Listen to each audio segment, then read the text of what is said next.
So often when we are told that our insecurities or our vulnerabilities or what society deems as our weakness is the thing that's going to hold us back, it's actually the thing that you can use to amplify your own strengths and your own voice and your own purpose.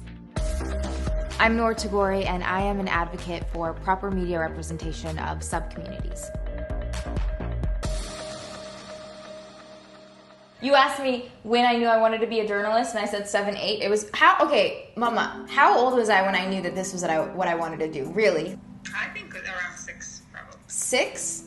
I grew up in a very small, conservative white town.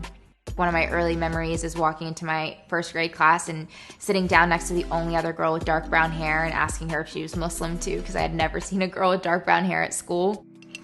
It was interesting because I struggled a lot with my identity.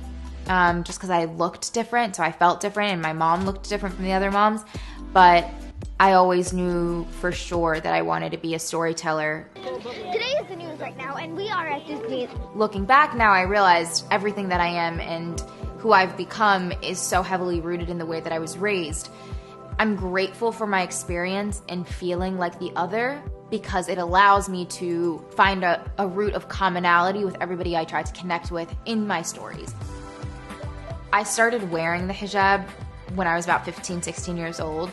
I was really trying to find the same strength that I saw in the women in my family, and I was going through a hard time, and I was like, what is it about this thing?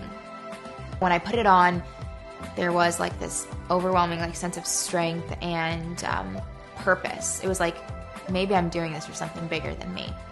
And I would have people who would say things like, can you just take it off for the camera and then put it on later? I got rejected from jobs because of that exact reason, but the thing that people told me was going to keep me down, the thing that people said was going to hold me back, was actually the thing that allowed me to connect with people in a way that people had never felt, seen, and heard before. We're on our way right now to the podcast studio to interview a good friend of mine, Jillian Mercado, who is an incredible model and happens to be a wheelchair user. And what's crazy is that in prayer today during our sermon, our imam was talking about people with disabilities and perspective in the way that we see people, and how to humble our hearts and be able to see people on the same level as you see yourself. Understand that strength lies within the things that make people unique and how their identities actually make them better storytellers, and we celebrate people that way. Stories become so much more dynamic. The stories that are pitched and aired are so much more diverse. If you're listening, you don't know who I am.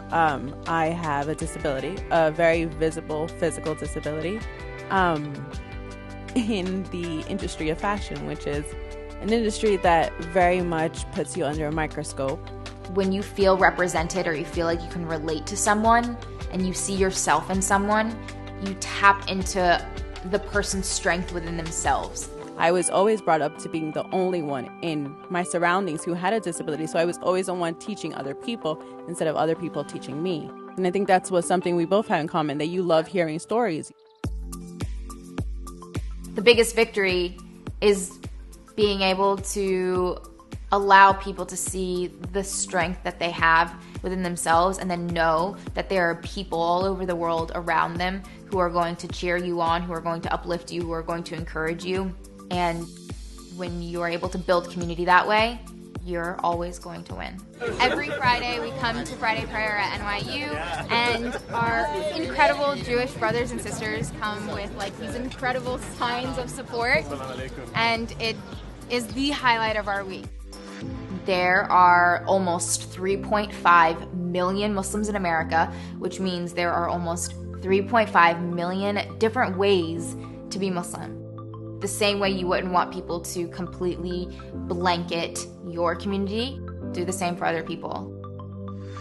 My vision for the future is that everyone has a seat at the decision-making table.